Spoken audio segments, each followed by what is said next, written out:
vu défiler tant de politiques, Jacques Maillot. Vous êtes surpris souvent par leur esprit de coopération quand ils viennent nous voir? Oui, je trouve qu'il y en a qui jouent le jeu, oui. Je me rappelle de Alain Juppé qui est venu ici, qui avait été très drôle, alors que dans la vie, on peut pas dire que ce soit un bout en train. Oui, parce qu'il a un côté comique wagnérien. Oui, oui. C'est un comique très intériorisé. Très intériorisé, c'est un Oui, peu oui, le Jospin de droite, quoi. C'est Ah, mais Jospin est très drôle aussi. Hein. Ah, tiens, voilà un scoop.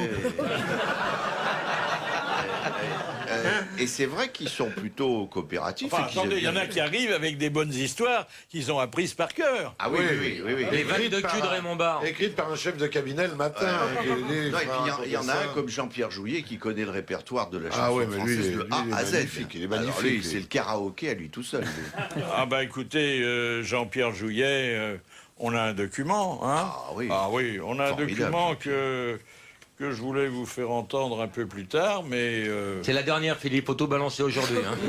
On attendra le mois de juillet. Non, non, non, non. Non, je croyais l'avoir, mais je ne l'ai pas. Alors, il faut quand même dire que Jean-Pierre Jouyet, qui est venu par 2 fois, qui s'est montré à la fois un connaisseur en chanson presque à l'égal de Bernard Mabie, c'est pas peu dire, venait d'être ministre des Affaires européennes. Là, il dirigeait la haute autorité de la Bourse avant de prendre la direction de la Caisse des dépôts et consignations. Et aujourd'hui, qu'est-ce qu'il fait, Jean-Pierre Jouyet? C'est le secrétaire général de l'Élysée. Alors, vous voyez, on a quand même reçu du beau monde. Hein. C'était du beau là. Oui, il va faire chanter Hollande à la fin, vous allez voir. Ça va être quelque chose. Je me rappelle aussi Philippe de Villiers qui avait été très, Ah, très magnifique. drôle. Ah, oui. Et qui avait fait un petit mot sur chacun de nous. Alors est-ce qu'il l'avait improvisé Ah ou- non, il avait écrit. Il avait écrit, Non, non, etc. non, non, Et ça, non, c'était non, quand même... non, non, il avait... ouais. Alors, parmi les grands morceaux, les morceaux de bravoure, il y a la chasse aux spaghettis. Alors, c'était une improvisation des 2 orfèvres en la matière, Jean-Yann et Jacques Martin. Le mec qui abat une coquillette à coups de fourchette, hein, comme ça, sous les yeux des parents, hein, c'est pas... vraiment, ça fait de la peine, hein. Quand vous voyez une pauvre coquillette sur une assiette avec un peu de sauce tomate qui lui coule à la bouche, vous vous dites, jamais j'aurai un menton en coquillette. Moi, c'est bien simple. Alors, quand on me sert des coquillettes, je leur mets un pansement. Et quand on les met dans l'eau bouillante, salé en plus, les hurlements de la coquillette. C'est déchirant. Oh, c'est déchirant. Ça nous fait une peine. Moi, je mets un couvercle dessus pour pas entendre.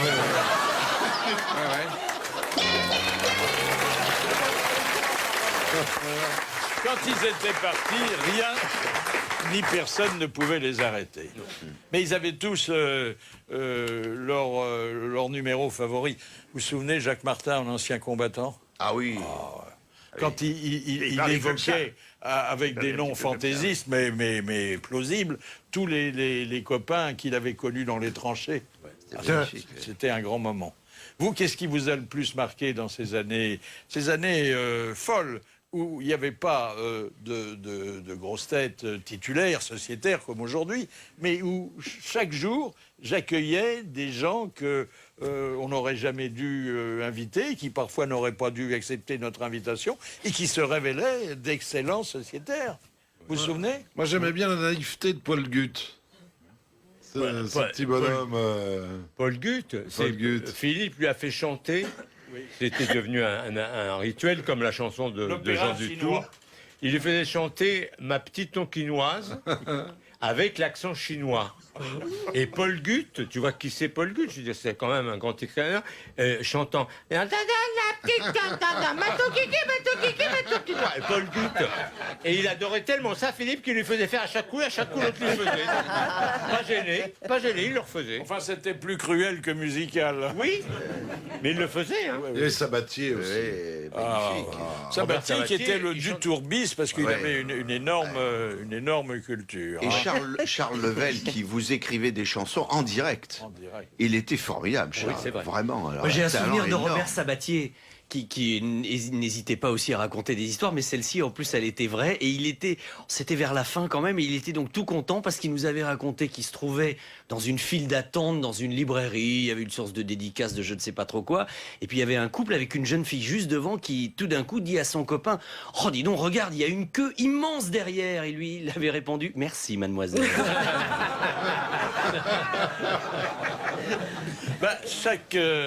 Chacun de nos visiteurs, à notre contact, devenait grivois. Oui, mais oui. Ceux qui supportaient pas la grivoiserie, comme notre réputation avait été très vite faite, ils venaient pas. Regardez, moi j'étais bien élevé avant d'arriver ici. Hein. Vous voyez ce que c'est devenu? J'ai une pensée émue d'ailleurs pour tous ceux qui nous ont refusé. Je veux dire qu'ils ont été à la fois prudents, courageux, parce que parfois ils avaient un livre à lancer, qu'on aurait pu leur donner une petite aide, et ils ont dit ben non, c'est pas pour moi. Et je vous demande de les applaudir, hein, tous ceux qui sont pas venus. Mais vous savez, ça fait peur aussi pour certaines personnes, les grosses têtes. Il y a beaucoup d'invités qui ont très peur. Alors, on m'a dit, parce que moi, je ne suis pas dans la coulisse avant que l'émission commence, que lorsque les invités d'honneur arrivaient, certains étaient un peu nerveux, alors que ce sont des professionnels de la parole. Souvent, ils ont peur, oui. Souvent, ils sont très inquiets. Vous faites peur, Philippe. Oh, vraiment, il n'y a pas de peur. Quand vous mettez debout, quand vous vous levez, les mecs ont peur. Et souvent, franchement, c'est nous qui en coulisses les détendons. Mais vous allez voir, soyez naturels, ça va bien se passer. C'est encore pire que tout, ça les angoisse encore plus. Vous avez quand même fait des interviews vachardes, quand même. Oui, enfin, attendez. Ça a toujours été ma règle, et je crois que c'est un peu la vôtre. On n'est pas des justiciers, on n'est pas des policiers. Oui. On peut égratigner, on peut pas blesser. Voilà. Et ça, on l'a toujours appliqué parce que, attendez, il est arrivé que nous connaissions des histoires graves, gênantes sur certains des invités d'honneur. Bon, on les évoquait pas, on est là pour rigoler. D'ailleurs, quasiment personne n'est jamais parti en cours de route, à une ou deux exceptions près. Tout le monde est toujours resté. Ah si, tu m'as dit que Marie Laforêt était partie. Moi, je crois que c'est une des seules, Marie Laforêt. Mais Marie, elle aime bien partir, elle aime pas. Ah bon Elle part souvent. Il y a des chanteuses qui auraient pu partir tout de suite si elles avaient compris, mais elles ont attendu le lendemain. On a eu des belles, quand même. Vous vous rappelez celle qui était nue avec sa chèvre? Linda de Souza, qui était la chèvre qui venait vous renifler la braguette. Normalement, elle vient avec une valise.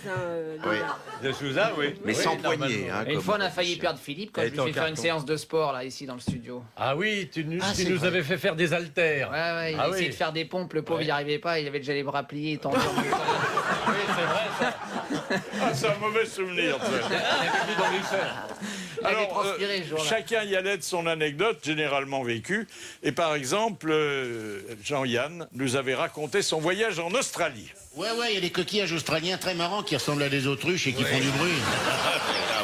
Mais parfois, les aborigènes utilisent... Au lieu d'entendre la mer dans les coquillages, on entend l'autruche. Alors, le problème consiste à s'approcher suffisamment de l'autruche pour lui filer le coquillage à côté de l'oreille. Ce qui n'est pas pratique parce que l'autruche a un grand cou. Et alors, qu'est-ce qu'on fait en Australie? Eh bien, on fait venir des chasseurs de girafes qui, eux, sont très grands et se penchent pour aller vers les autruches. Vous comprenez? C'est tout un monde, le monde de la chasse, surtout en Australie. Oui. Et alors, des fois, ils font un truc aussi, les Australiens, qui sont assez cruels avec les animaux, il faut bien le dire, ils utilisent le kangourou dressé. Et le kangourou dressé s'approche devant les autruches. Regarde ce que j'ai dans mon truc. Alors l'autruche, elle fout la tête, pas un coup sur la tête.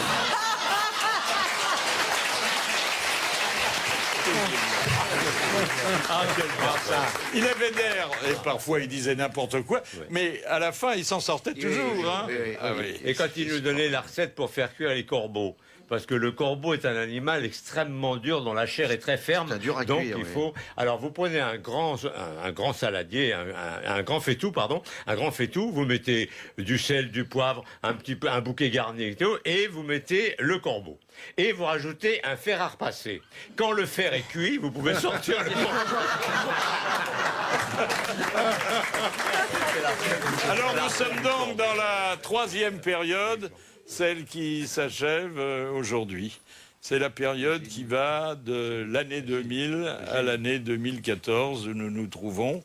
Et j'ai intitulé cette période, mais gentiment, avec plutôt reconnaissance, les mal embouchés.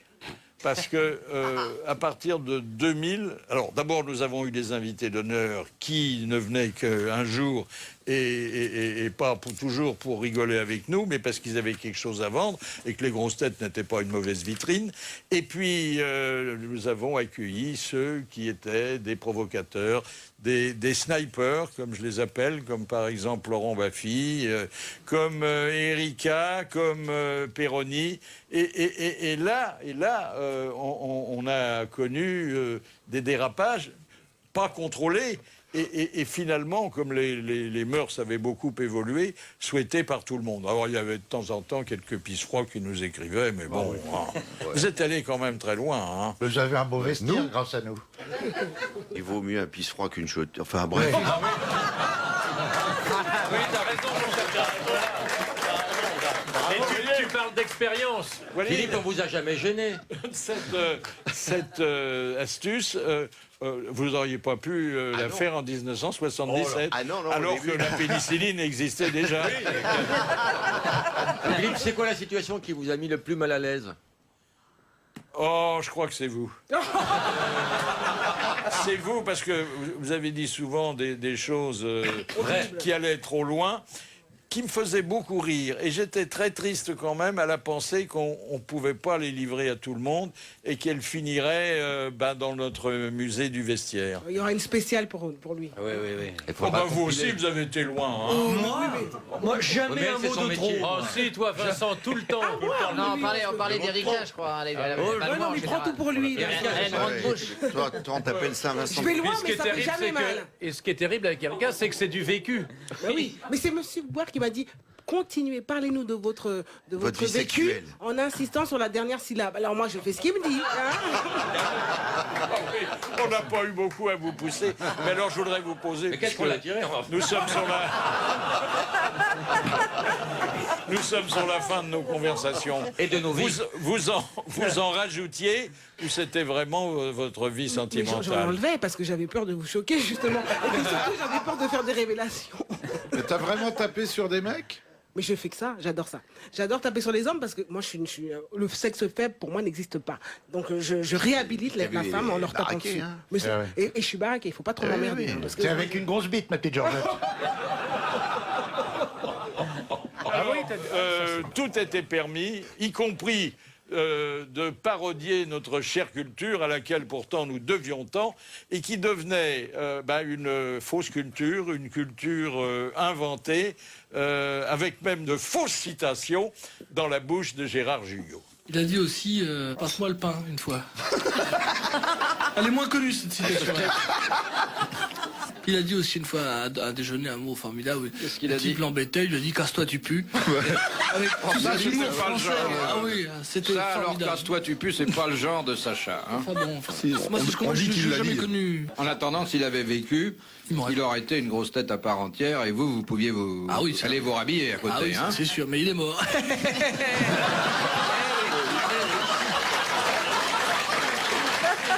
Ça a été un joyeux compère, hein, Jugnot. Très charmant garçon. Comment vous l'écrivez? Très charmant. Très charmant, très drôle. Il nous avait en plus chanté des petites complaintes qui ont disparu. Le choix dans la date qui a été un best-seller. Un classique, ça. Ah oui, un classique. Et puis il s'entendait bien avec Yann. Et puis quand ils étaient partis, moi, je pouvais faire mon courrier parce que j'avais plus le droit à la parole. Hein. Et puis alors, il y a eu parmi les grands invités d'honneur, dont vous soulignez tout à l'heure la folie talentueuse et inspirée, géniale, Michel Serrault. Alors Michel Serrault, ça a été un des plus grands dans l'improvisation. Et un jour, il nous avait confié combien il s'admirait. C'est pas modeste ce que je veux dire. J'avais emmené Madame Serrault, Nita était là, et les deux filles, Nathalie et Gwendoline, et elles ont adoré le film. Et moi, je suis tombé, excusez-moi, je suis tombé de rire et d'émotion, je suis tombé par terre. Je lui dis, mais cet acteur est quand même incroyable.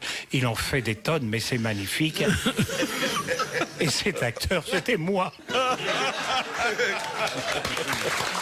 je me souviens, j'ai fait une pièce avec lui et j'étais débutante à ce moment-là et assez timide et très, très intimidée par lui. J'avais très peur de lui.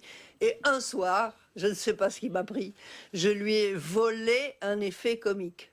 Volé. Les gens ont ri sur moi au lieu de rire sur lui. Ben, quand je suis sortie de scène, il m'attendait comme ça dans la coulisse, il m'a attrapé par le cou, il a essayé de m'étrangler et il m'a dit « Ne me refais jamais ça !» Je suis morte de peur. Les acteurs n'aiment pas qu'on leur vole leurs effets. Hein. Ah bah oui, Ça se fait plus, c'est un truc d'ancien, c'est-à-dire que dans le temps, quand il remontait au fond. Pour que l'autre perce les effets, il remontait. Que l'autre se mette de dos. Alors, il le mettait de dos automatiquement. Et vous pouviez... Mais c'est fini, ce genre de choses. Plus personne ne fait ça en scène, parce que ou les fous rires, ou les choses comme ça. C'est has-been, je veux dire. Moi, ça me dérange pas, parce que c'est de dos que je suis le plus drôle. Non, mais ce qui existe toujours, c'est la star de théâtre, la façon dont elle entre en scène. Dans sa première apparition, il y a une façon d'entrer qui fait applaudir les gens. Ça m'a toujours stupéfié. Maillan, elle était extraordinaire pour ça. Elle entrait, et à sa façon d'entrer, tu ne pouvais pas faire autrement. Maria Pacco aussi. Alors, le roi des applaudissements, c'est Laurent Baffy. Parce que Laurent Baffy, excellent auteur dramatique. Merci Philippe. Je vous en prie. Laurent Baffy avait une spécialité, il était chauffeur de salle. Et il chauffait la salle pour ses propres pièces. Hein. Souvenez-vous, Philippe, il y a 2 jours, on a enregistré une émission de télé ensemble et tous les applaudissements étaient lancés par moi en douce et personne ne l'a vu, je ne me suis pas fait gauler. Tu chauffais Applause. Non, ça veut dire, vous faisiez applaudir le public quand vous vous moquiez du public. Non, mais ça, c'était ma première pièce. Alors, comme j'étais très traqueur, je me suis dit comment faire pour que les gens rient à coup sûr. Je vais faire le chauffeur de salle et je vais leur intimer l'ordre d'applaudir avec des panneaux. Et ça a très bien marché. Mais une fois de plus, c'est une escroquerie, Philippe. Et moi, j'ai entendu dire qu'une fois, dans une de tes premières pièces, tu avais carrément fait rougir Chirac et que tu t'étais moqué de lui d'une façon incroyable. Oui, il y a pas mal de PDG qui ont fait les frais de venir à ce spectacle parce qu'ils participaient. J'ai mis à l'époque Pierre Lescure au coin parce qu'il avait donné le strapontin à sa femme. Je l'avais traité de tous les noms. Sarkozy était venu, je l'avais mis au piquet. Il avait pris pas mal aussi. Chirac. Et oui, bien après... Même les anonymes aussi, ils ont pris plein la Le bruit s'est répandu dans Paris et les gens ne venaient plus parce qu'ils avaient peur.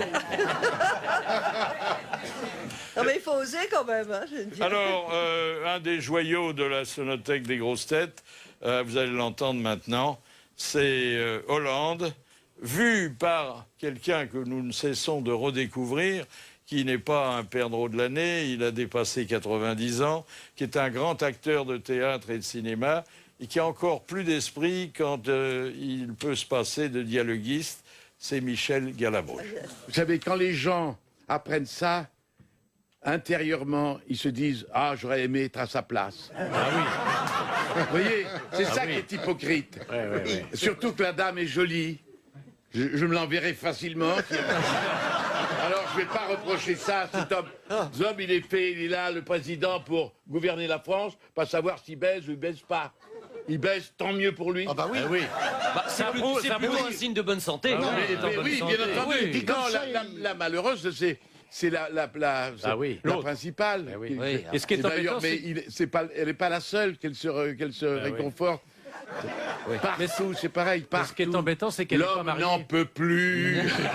Je le répète encore, c'est médical. L'homme, il ne faut pas lui en vouloir parce qu'on en veut à quelqu'un qui a la grippe. Non. Je sais qu'elles nous en veulent, mais elles ne comprennent pas parce qu'elles ne ressentent pas la même chose que nous. Mais vous avez raison, monsieur. 95% des femmes s'emmerdent en baisant. Et maintenant, c'est 85%. Donc vous avez raison. J'ai raison. Parce qu'avoir un président qui se met les glandes à jour, il est moins tendu au travail. Il est plus à ce qu'il fait. Oui, peut-être.